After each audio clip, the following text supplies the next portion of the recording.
আজকে আমরা একটা নতুন টপিক শুরু করতে যাচ্ছি, যেটা হচ্ছে র্যান্ডম টক। আমরা এখন থেকে কিছু কিছু দিন পর পর আমরা কিছু কিছু বিষয় নিয়ে কথা বলবো, যেটা বর্তমানকার সমাজের ভালো দিক হতে পারে, খারাপ দিক হতে পারে, ভালো নীতি হতে পারে, খারাপ নীতি হতে পারে। আমরা ক্লাসের ফাঁকে ফাঁকে এরকম কিছু কথা বলবো, যেটা পড়া রিলেটেড, বাট পড়ার সাথে সম্পর্কিত হলেও পড়ার একদম পড়া না। তো প্রথমে আজকে আমরা যে টপিকটা নিয়ে আলোচনা করব সেটা হচ্ছে শিক্ষার সাথে জড়িত মানুষদের কিছু শিক্ষানীতি এবং সেই হিসেবে শিক্ষার্থীদের যা করা উচিত। তো আমি যদি বলি, বর্তমান আমরা যে শিক্ষকতার সাথে জড়িত ব্যক্তিগুলো আছি তাদের মধ্যে একটা টেন্ডেন্সি আছে। সেই টেন্ডেন্সিটা হচ্ছে কি সস্তা স্টান্টবাজি। অর্থাৎ আমার কোচিং এ, আমার প্রাইভেট সেন্টারে, আমার কলেজে, আমার প্রাইভেট স্কুলে স্টুডেন্ট কিভাবে বেশি করা যায় সেটার জন্য এক ধরনের প্রতিযোগিতা এবং সেই অনুযায়ী কিছু স্টান্টবাজি। এখন হতে পারে কেউ বলতে পারেন যে এই ভিডিওটা আমি এই জন্যই করতেছি যে আমি কোন একটা স্পেসিফিক কোচিং সেন্টার বা কোন একটা অনলাইন প্ল্যাটফর্মকে পোক করে ভিডিওটা বানাচ্ছি, ঠিক এমনটা না। আসলে আমার ভিডিওটা বানানোর মেইন উদ্দেশ্য হচ্ছে কি, যে বর্তমানে আমরা আসলে শিক্ষাটাকে কি হিসেবে দেখি সেটার জন্য। তো রিসেন্ট টাইমে আমরা কিছু টিচার দেখতেছি যারা কি না করে, যে শিক্ষার্থীদের আকর্ষিত করার জন্য জোকার সাজে স্টেজে এসে ডান্স করে। তারা জোকার সাজে স্টেজে এসে ডান্স করে, বা অনেকেই আছে অনলাইনে আসে ডিরেক্টলি গালিগালাজ করে, দেন অনেকেই আছে ধরেন অনেকভাবে ইনফ্লুয়েন্স করে স্টুডেন্টদের। বাট আসলে কি শিক্ষার মূল উদ্দেশ্য কি এটা? আর আজকে যারা আমরা এগুলোর প্রতি আকর্ষিত হচ্ছি, তারা যখন মানলা ধরেন আপনি বুয়েট, ডিইউ, ডিএমসি বা আরো ভালো কোনো মেডিকেল কলেজে চান্স পাইলেন, এই জায়গাটায় আসে যদি আপনি একবার দেখেন যে এখানে কি চলতেছে, সেটা দেখলে আপনার এই সব আবেগ কি যাবে, শেষ হয়ে যাবে। আমরা এই জিনিসগুলোকে খুব বেশি ওভার হাইপ করে ফেলি। আমাদের দেশে এরকম অনেক শিক্ষা প্রতিষ্ঠান আছে, পাবলিক শিক্ষা প্রতিষ্ঠান আছে। যেমন ধর আমি যদি বলি মেডিকেল কলেজ কয়টা আছে, 37টা। এরকম ইউনিভার্সিটি আছে 38টা, বা এখন একটু বাড়তে পারে। আর ইঞ্জিনিয়ারিং কলেজ আছে কয়টা, 4টা। বাট আমরা স্পেসিফিক ভাবে এই 3টা জিনিসকে আমরা এত পরিমাণ ভ্যালু দিয়ে ফেলি, যেখানে যা বুয়েট বলেন বা ডিইউ বলেন বা ডিএমসি বলেন, এত পরিমাণ ভ্যালু দিয়ে ফেলি যেটা আসলে বলার বাইরে। মানে অনেকেই দেখা যায় যে কি ওই ড্রিম, স্বপ্নের মধ্যে ড্রিম, ওয়ান ডে এখানে, ওয়ান ডে সেখানে, এরকম ড্রিম রিলেটেড। ইভেন অনেক পাবলিক আছে ফেসবুকে এসে গান এড কইরা, ফেসবুকে আসে সেই লেভেলের একটা কি বলে ইফেক্ট দিয়ে পিছনে সেট সং এরকম করে দিয়ে এই 3টা জিনিসকে ওভার হাইট করে ফেলছে। আসলে কি তাই? একজন স্টুডেন্ট কি লাইভ কি শুধুমাত্র ডিএমসি সায়েন্স পাইলেই তার লাইভ হয়? এমনটা না। এমন কি যে কোনো স্টুডেন্ট শুধুমাত্র ঢাকা ইউনিভার্সিটিতে চান্স পাইলেই তার লাইভ বোর্ডে বা বুয়েটে? আমাদের দেশে যদি প্রেক্ষাপট বলি, যে এরপরে এইখান থেকে আমরা পাস করার পরে ওই সবাই ডিপেন্ড করতে হয় কি সরকারি জব বা কোনো প্রাইভেট ইয়াতে কাজ করা। সেক্ষেত্রে যদি আমরা দেখি, এমনও ঘটনা ঘটছে।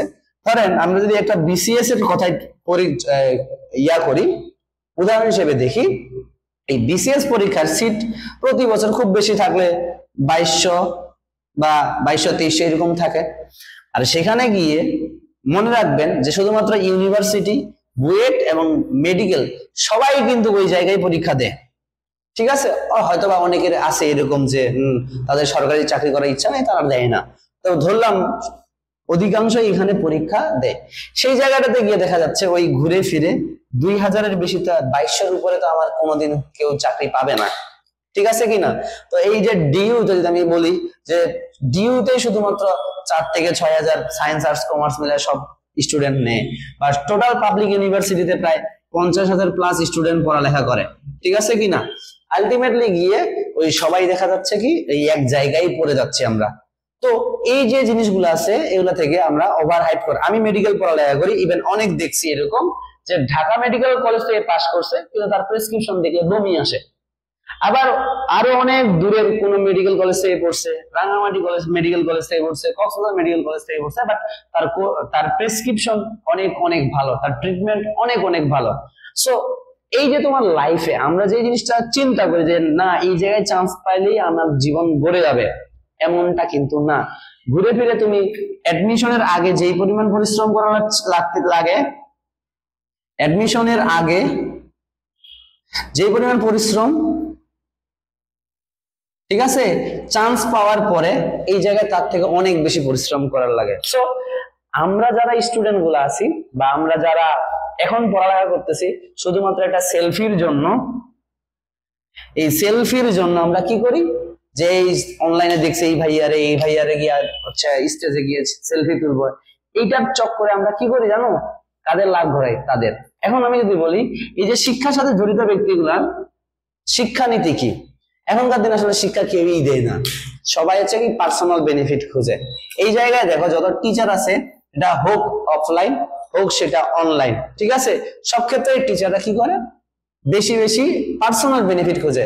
স্টুডেন্ট আমার কি হলো সেটা দেখার বিষয় না। এখন আমি যদি তোমাকে বলি যে এই যে উদ্ভাস, উন্মেষ আর এসিএস, এখানে কিন্তু কমপক্ষে হলো 30,000 স্টুডেন্ট ক্লাস করে, অনলাইন ক্লাস করে, আরো বেশি হইতে পারে, আমার ধারণা নাই, আমি এটা সম্পর্কে জানি না, আরো বেশি হইতে পারে প্রতি বছর। চান্স কিন্তু ওই ঘুরে ফিরে ওই কয়টা পায়, মেডিকেলে 5,000, বাকিবাদ ইউনিভার্সিটি মিলে এবার মনে হয় এসিএস এ 14,000 চান্স পাইছে। এখন ওই যে এসিএস এ যে 14,000 চান্স পাইছে না, তারা কিন্তু উদ্ভাসেরও স্টুডেন্ট, তারা রেটিনারও স্টুডেন্ট, তারা ইউসিসি এর স্টুডেন্ট, তারা ফোকাসেরও স্টুডেন্ট, তারা বর্ণারও স্টুডেন্ট, একদম অনেক চলে, ঠিক আছে। কিন্তু আসলে এই যে ক্রেডিটটা, এই ক্রেডিটটা কার দেওয়া উচিত বা কার পাওয়া উচিত, আসলে আমি যদি মনে করি একটা স্টুডেন্ট সে যখন নিজে পড়ালেখা করে, নিজে পড়ালেখা করা ছাড়া তো কোনোদিন চান্স পায় না, নিজে পড়ালেখা ছাড়া কেউই চান্স পায় না। হ্যাঁ, আমরা হয়তো বা ওদের কাছ থেকে পড়ছি, হ্যাঁ এই প্ল্যাটফর্ম গুলা বা আমাদের বাসায় যে টিচার আছে তারা আমাদের একটা কি গাইডলাইন দেয়, সেই গাইডলাইন অনুযায়ী চললে যে কেউ চান্স পাবে, এটা স্বাভাবিক ব্যাপার, ঠিক আছে। কিন্তু এই যে জিনিসগুলো করার জন্য তারা কি করতেছে, স্টেজে আছে জোকার ডান্স করে, তারা আসে অনলাইনে আসে ডিরেক্টলি ওপেন গালিগালাজ করে, এই সেই করে। এতে কি হইলো, এতে শিক্ষার যে মেইন উদ্দেশ্যটা সেটাই নষ্ট হয়ে যায়। এখন ধরো শিক্ষা আর সুশিক্ষার মধ্যে পার্থক্য আছে, শিক্ষার কি সুশিক্ষার মধ্যে পার্থক্য আছে। সুশিক্ষা আমাদের কি শিখাবে, বাস্তব সিচুয়েশন বোঝানো, দেন আমাদের মেন্টালিটির একটা ব্যাপার আছে, এবং সব থেকে বড় বিষয় হচ্ছে নিজের ভ্যালু বোঝা, ঠিক আছে। সুশিক্ষার ক্ষেত্রে এই জিনিসটা বুঝতে হবে। এখন ধরো ওভারহাইপ করতে গিয়া আমরা কার লাভ করলাম, আমার তো লাভ হয়েছে মানলাম, আমি চান্স পাইছি, কিন্তু এর ফলে এই যে কোচিং সেন্টার গুলো আছে বা এই যে আমাদের অনলাইন প্ল্যাটফর্ম গুলো আছে, এগুলোতে বেশি বেশি বেশি স্টুডেন্ট গিয়ে জয়েন করতেছে, এতে লাভটা কার, ওইখানে যে টিচার গুলো আছে তাদের, তারা কি হচ্ছে কোটি কোটি টাকা ইনকাম করতেছে মাঝখান থেকে। এই যেইরা যারা চান্স পাবার তারা এমনিতেই পাবে, ঠিক আছে, যারা পরিশ্রম করে তারা চান্স এমনিতেই পাবে, বুঝলাম। হেল্প তো অবশ্যই দরকার আছে, বাট ওই যে আমি জিনিসটাকে এইটাকে ইয়া করতেছি যে আমার শিক্ষা ব্যবস্থা কোন দিকে যাচ্ছে, জোগাড়ের দিকে নাকি হচ্ছে ভালো কিছুর দিকে। আমাদের এই জন্য যে জিনিসটা দরকার সেটা থেকে মেন্টালিটি চেঞ্জ করা। আমি ভালো করে যদি বলি শিক্ষার্থীদের কি কি করা উচিত বর্তমানে, এক বাস্তব সিচুয়েশন বোঝা, ওই যে বললাম ডিএমসি তে আমি পড়তেছি, খালি ডিএমসি তে চান্স পাইলে আমার লাইফ দেবে এমনটা না, তুমি যে কোনো জায়গায় চান্স পাও, তুমি যে কোনো জায়গায় পড়ো, তোমার পরিশ্রম ছাড়া তোমার কোনোদিন তোমার কোনো উন্নতি হবে না, শেষ কথা। এমনও দেখবা যে অনেক ন্যাশনাল ইউনিভার্সিটিতে পড়ুয়া স্টুডেন্ট বিসিএস ক্যাডারে বসে আছে, একজন ঢাকা মেডিকেল কলেজের স্টুডেন্টের থেকে একটা নেত্রকোনা মেডিকেল কলেজের স্টুডেন্টদের লাইফ অনেক সুন্দর হয়েছে, বা তারা অনেক স্ট্রাগল করে অনেক ভালো কিছু অর্জন করতে পারছে, শেষ। এখন 2 নম্বর কথা হচ্ছে যে আরেকটা কি করা যায়, ট্রেন্ড ফলো না করা। সবাই এসিএস এ পড়তেছে, পড়ুক, সমস্যা নেই, তুমিও পড়ো, সমস্যা নেই, বাট ওভারহাইপ করার জন্য, তুমি সেলফি তোলার জন্য নিজের ভ্যালুটা বুঝতে হবে, নিজের ভ্যালু, ঠিক আছে, নিজের ভ্যালুটা বুঝবা। নিজের দাম কমাইয়া আরেকজনের সেলফি তুলে তাকে সেলিব্রিটি বানানো নট ম্যাটার, এটা কোনো ব্যাপার, এটা হচ্ছে এটা একটা বিশাল ফ্যাক্ট, ঠিক আছে। তুমি আরেকজনের ভ্যালু বাড়াইতে গিয়ে নিজের ভ্যালু কমাচ্ছ।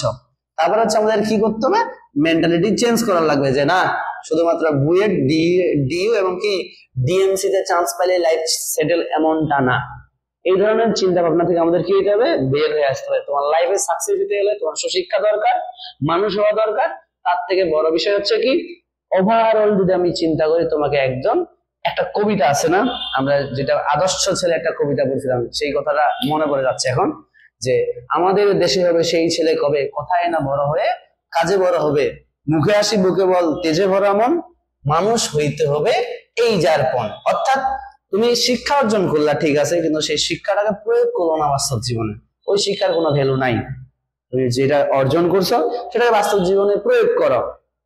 ভালো মানুষ হও, মুখে হাসি থাকবে, বুকে বল থাকবে, এবং তার একমাত্র পণ হচ্ছে কি ভালো মানুষ হওয়া।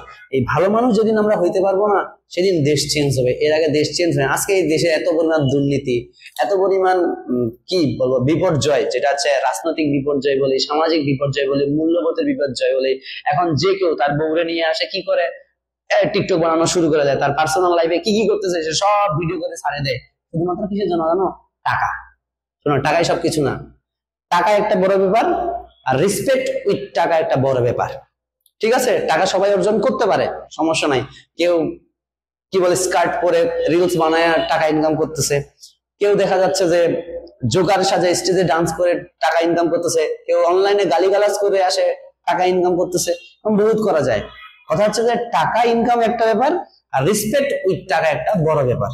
সো আমাদের যে জিনিসটা করতে হবে, রেসপেক্ট গেইন করতে হবে। মানুষের রেসপেক্ট পাওয়ার জন্য আমাকে অবশ্যই ভালো মানুষ হতে হবে। ভালো মানুষ ছাড়া কেউ কাউকে দাম দেয় না। টাকা দরকার, বাট টাকা উইথ রেসপেক্টটা বিশাল বড় পাওয়া, এটা সবার কপালে জোটে না। সুতরাং তোমাকে এই ধরনের জিনিসটা পাইতে হলে তোমাকে অবশ্যই কি করতে হবে, ভালো মানুষ হওয়াটা খুবই জরুরি।